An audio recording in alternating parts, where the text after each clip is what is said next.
Where's the island, Slim? The door hit you on the way out, Logan. Hey, come on, bub, for old time's sake. Did you just call me Blob? No. Oh. Hey, Logan, why'd you mention his weight? I told you not to call him Blob. I didn't call him Blob, I said Bub. God damn it. Come on, Logan. You gotta get in the groove, you know? You gotta feel the groove. Get in the groove. What are you talking about? Duke's developed a bit of an eating disorder. I'm trying to whip him back into shape. I gave him his own theme song.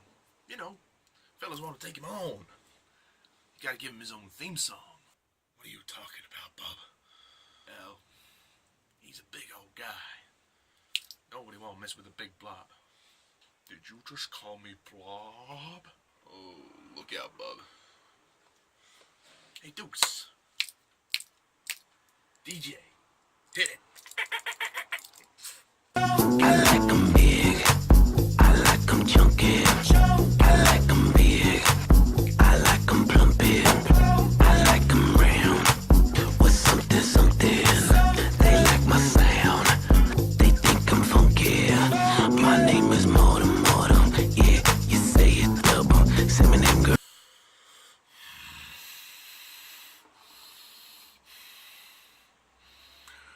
You don't want to get caught up with the big bad Blob.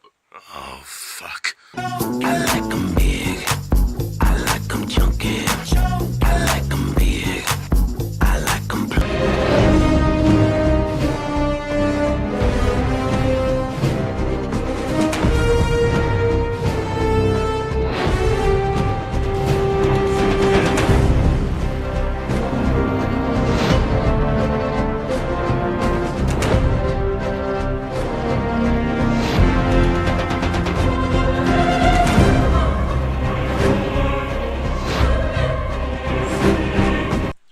Hello, everyone, and welcome to my review of X-Men Origins Wolverine.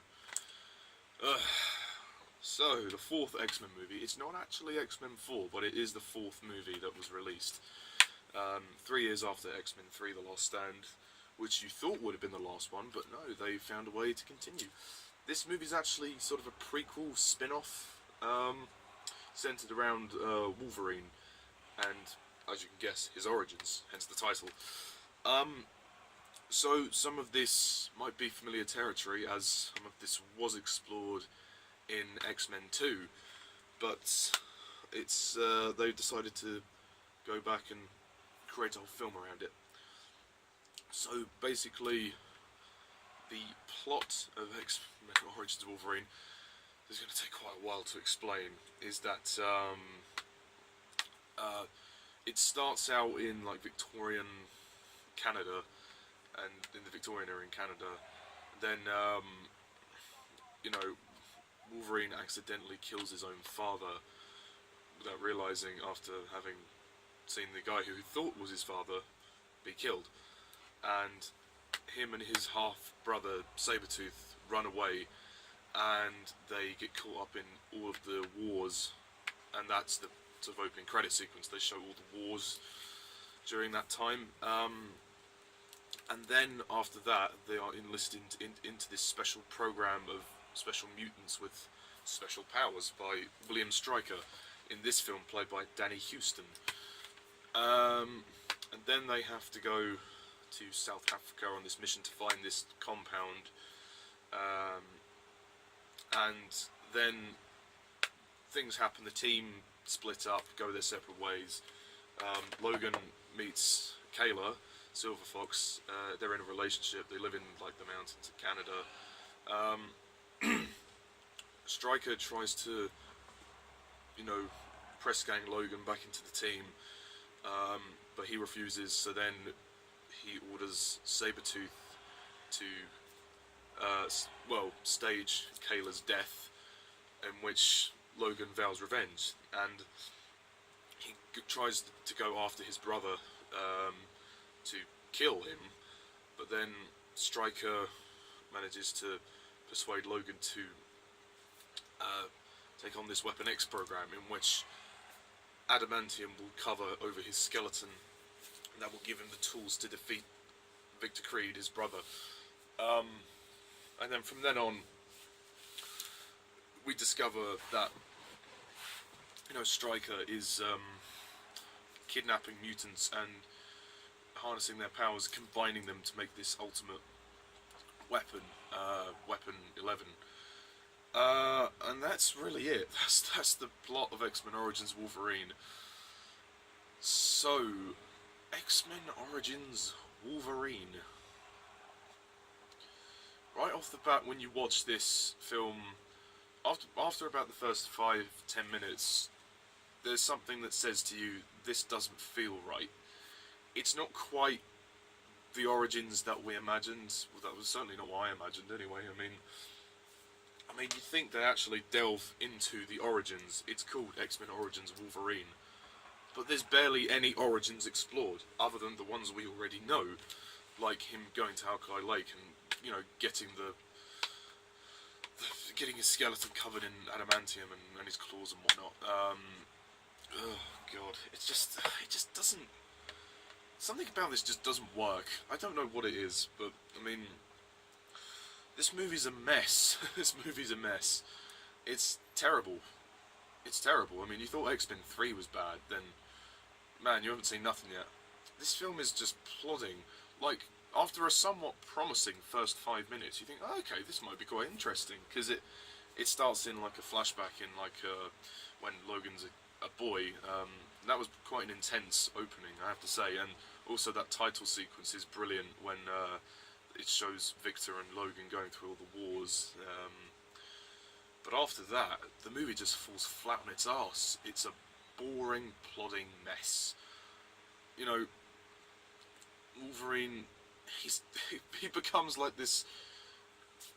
I don't know what to call it, but he starts chopping down wood and stuff, and I don't know, like, it's just a boring quest. The plot is so thin, like, there's barely any origins. You get basically the basic facts.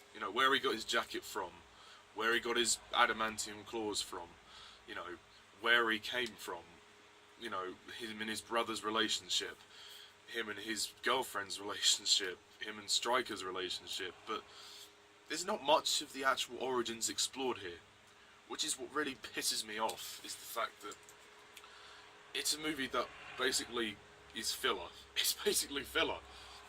It shouldn't be, but it is. First of all, I just want to get this right out the way. Hugh Jackman is absolutely brilliant in this film as Wolverine, as always. He's fantastic. I don't really like his haircut in the film, though. I know that's a petty thing to say, but it just doesn't look very Wolverine-like, if you know what I mean.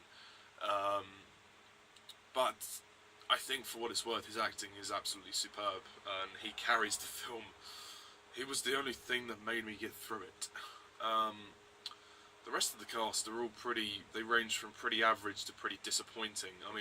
Mostly because there's just an overabundance of characters. This has been a pretty ongoing problem with the X-Men films, is that they've had to throw a lot of characters in there, some of which have been sidelined, and in this movie, most of them are pretty much sidelined.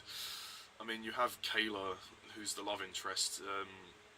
She's okay, I guess. The actress does a decent job, but she's barely in the film, and, yeah, she's alright. There's nothing else to say about her, really. I just don't really like the whole staged death thing. Either kill her or don't kill her. The whole kind of, when she says at the end, they gave me a dose of hydrochloric or whatever the fuck it is, and then just like, huh? Like, how can that slow your heart right down to a beat but then keep you alive? It basically rendered her unconscious. I just didn't really understand the science of that. Didn't really work out. Also, I have to say, Danny Huston as William Stryker, he's not a patch on Brian Cox. Not a patch whatsoever. Brian Cox gave gave so much realism and rawness to the part, and you believed Stryker's motivations in X-Men 2, and you believed the hatred that poured out of him. In this, he's basically caused everything, and you know, I know they mentioned about his wife being killed and stuff, but that's not something that they really dwell on too much. You know, I mean, you understand his motivations, but I don't know, like, I just don't understand, you know, his plan. Like, what does he want to achieve? Like, it's never really explained. He's like, oh, I want to combine all the mutants' powers. It's like, well, if you hate them so much, why don't you just fucking kill them, like what you did in X-Men 2, you know? When he tried to kill all the mutants, wouldn't that make more sense? Then again, that would have ripped off X-Men 2, but it would have been more believable than this plot. Like, I know it's a similar sort of concept to X-Men 2 in the sense he wants to use mutants to harness their powers and control them, but then he wants to kill them. It's just like, just make up your mind. I just don't get Stryker in this film, like, and he's just an absolute prick. I mean, Danny Huston just plays him so half-arsedly, you know, like, you just don't, I don't know what to say, really. Like, he's just gives such a half-assed performance. Like, he's not intimidating, he's not a threat. Yeah, that's it. Liev Schrieber as Victor Creed / Sabretooth. Well, I'll say this much: he's much better than the guy in X-Men 1. I'll say that much, because in X-Men 1, Sabretooth was just a big idiot who just growled like, you know. At least in this film, they actually gave him more of a character. He did a decent job. He was pretty good, I thought. But I mean, it was interesting, sort of the angle that had why he wanted the same thing to be done to him, like the adamantium in his body. But yeah, and then he's betrayed. So there's interesting dynamics between him and Stryker, and then him and Logan. So he's quite an interesting character, at least more so than in X-Men 1. The rest of the characters are all pretty crap. Gambit is underused to fuck. I love Gambit in the cartoons. I used to watch X-Men Evolution like a lot when I was a kid. Like, it was on in some mornings, and I used to love like watching like Gambit, and he was one of my favourites. And now he's barely in this film. He's in it for about 10 minutes at the most. Like, he's in a couple of the action sequences, but and in terms of his character, all he's a plot device. He's there to basically lead Logan to the island, and it's just fucking, everything is just like a big convenience here. I have to say, the best scenes of the film are actually, for me, when Logan ends up in the barn with the elderly couple. They're quite touching scenes. It's quite sad when they die. That's the only time when you genuinely care when someone dies, even though they're not main characters.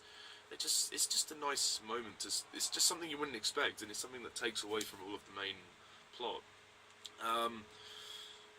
But I mean, yeah, that's where Wolverine got his jacket. Just like, yeah, what the fuck, you know?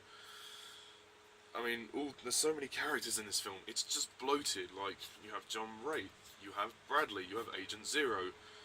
Oh, and you have the Blob and Deadpool. The Blob was fucking stupid. Oh god, it was a stupid, like this. Oh god, I don't even know what to say about the Blob. God, it's just like it's so silly. Like it's just silly. Like, ugh. I mean, you thought Vinnie Jones's Juggernaut was silly in X-Men 3. This is even worse. Like, I mean, I know the Blob's not on screen as much, but it's just fucking ridiculous. Like, him being that big and then being able to box and stuff. Like, and you know how Wolverine defeats him so easily is beyond me. Dominic Monaghan's character is pointless. You should have just removed him from the film. Deadpool. Thankfully, that mistake has been cleared up now with the film Deadpool. Thankfully, they've learned from their mistakes in the new film. But even so, you can't excuse the you can't excuse the utter shitfest that is Deadpool in this film, or at least the end of the film anyway. I mean, in the beginning, you know, Deadpool was really cool, like Ryan Reynolds, he was great, and you can tell he's perfect for the role. He's just, I mean, Ryan Reynolds isn't really remembered for very much, but Deadpool, I think is the perfect part for him. And I did see the film. I'm sorry I haven't reviewed it, but I'll buy the Blu-ray and I'll probably review the film then. It's a great film. In this, Ryan Reynolds does good with what he can. The end of the film completely... I can see why everybody was pissed. They completely ruined Deadpool, and that will never be forgotten, how this movie did that. It will never be forgotten. But that aside, I mean, yeah, the characters are just one thing. Just the story for me is just incohesive. Like, if you're going to tell the origins of Wolverine, then tell it, you know. Basically, it's just a revenge, just like a gritty revenge tale. Like, that's what they're going for here. I don't really get where this film's going. Like, 1 minute you think, okay, we're going to see Logan throughout his time, you know, going through the wars. They flash through the wars in the opening title sequence, and then, you know, like, they just basically plod this film along. It's padding. It's padding. Like, they pad it out so much that you just get fucking bored. I mean, there's some other mutants in there they throw in there, like Cyclops and Emma Frost, and Xavier makes a cameo at the end as well, as this is a prequel, and they CGI'd Patrick Stewart to make him look younger. God, that's so embarrassing. I mean, one of the worst things about this film, the effects. Oh God, I mean, the effects are so bad. They are so bad for 2009. This is 2009. The claws, the metal claws, look somewhat worse than they do in X-Men 1, 2 and 3. I don't know how, but they just look terrible. And that scene when he's fumbling around in the bathroom is just so stupid. 1 minute the film's being silly, the next minute the film's being serious. It doesn't make, it's tonally confused, doesn't make up its mind, and it doesn't help with the poor visual effects. I mean, I know I watched Superman 4 recently, and the effects there are even worse, but that's an older film, and so the effects aren't to that level, but you do notice the bad shots.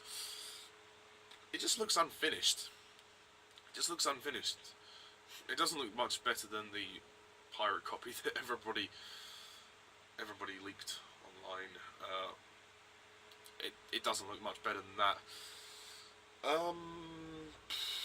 The music is quite good, I suppose. It's nothing amazing, but it's good enough. The pacing is terrible. The film is just so long. Well, it feels long. It's like 1 hour 45 minutes. It's like 1 hour 40 minutes. It's about the same length as X-Men 3 and the first one, but it feels like twice as long. Just nothing happens a lot. Oh, sorry, yawning. Yeah, nothing happens a lot of times. You just find yourself getting really bored. Like, and to be honest, it doesn't feel like it's part of the X-Men films. I know it's meant to be kind of a spin-off / prequel, but it doesn't, you know, really deal with any of the issues, any of the social issues that were raised in the original X-Men trilogy. I mean,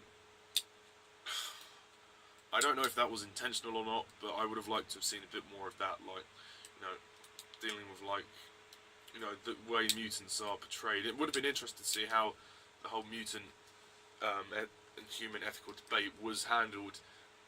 I think this is the 80s. When this film is set in the 80s, it would have been nice to have a hint of that at least.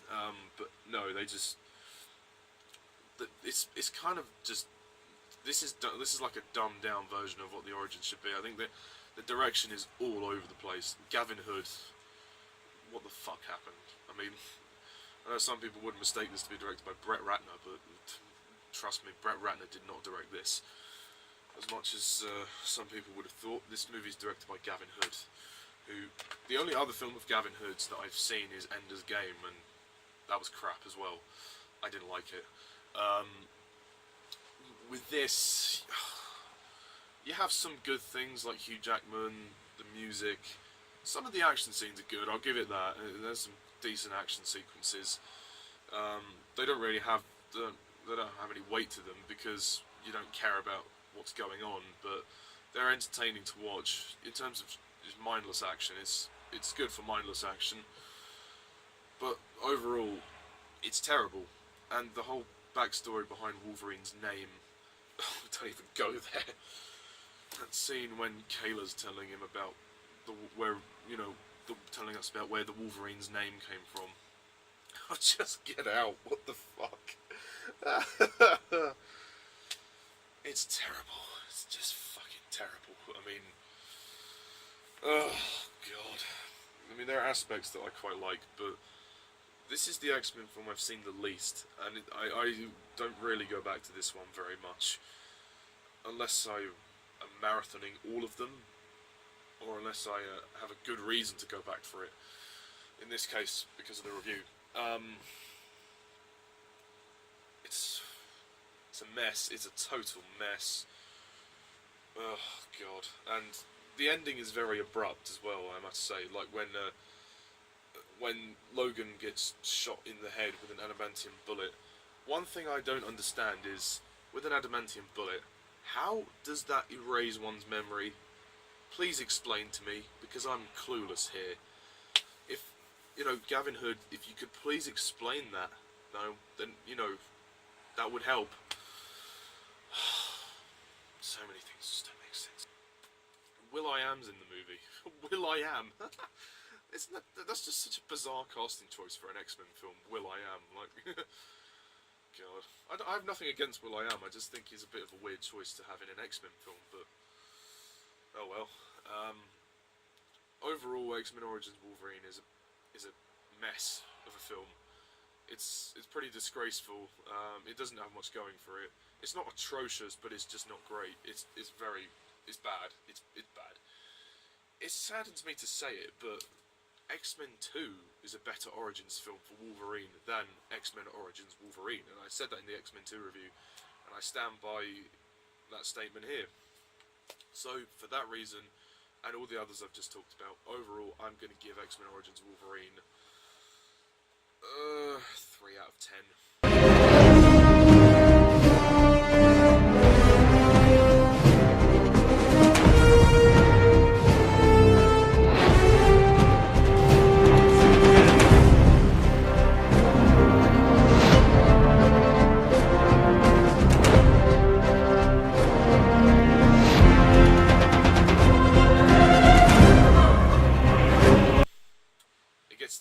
Because the music is quite good, Hugh Jackman is amazing, and the action is pretty decent.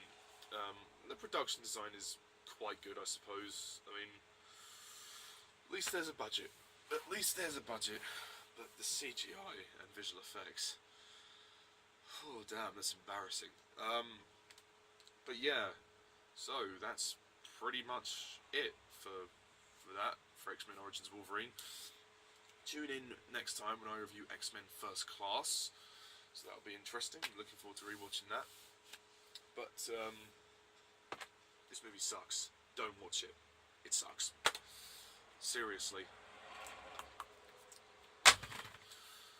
Sorry, the film is just not great. Anyway, thank you all for watching, and as always, I'm Mr. TARDIS11. See ya.